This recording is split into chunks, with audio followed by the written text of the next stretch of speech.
Syederalun Pasar Murah hari terakhir dalam bulan ini di Biren pada Jumat 29 Maret 2024 digelar di depan pos polisi Desa Blangbladeh, Jempa Biren diserbu kaum ibu. Sejumlah kebutuhan pokok habis terjual dalam waktu 2 jam, bahkan banyak kaum ibu yang terlambat datang mengaku kecewa tidak dapat membeli. Kaum ibu membentuk antrian hingga 5 barisan, sedangkan kaum bapak hanya 1 barisan. Para petugas dengan sabar melayani kaum ibu satu persatu.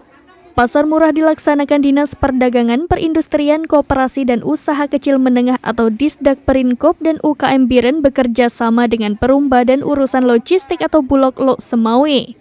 Kegiatan pasar murah dalam rangka penanganan inflasi dan menstabilkan harga barang pokok menjelang Hari Raya Idul Fitri. Pasar murah hari terakhir diserbu kaum ibu dan emak-emak dalam waktu 2 jam dari pukul 9.30 sampai 10.30 waktu Indonesia Barat. Semua barang habis terjual.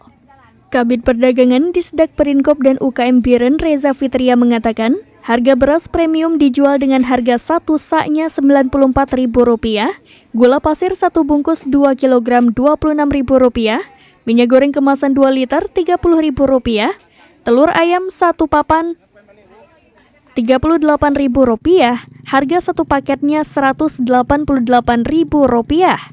Kaum ibu maupun kaum bapak umumnya membeli 1 paket dengan harga Rp188.000. Dari Biren, Yusmadin Idris, serambinews.com.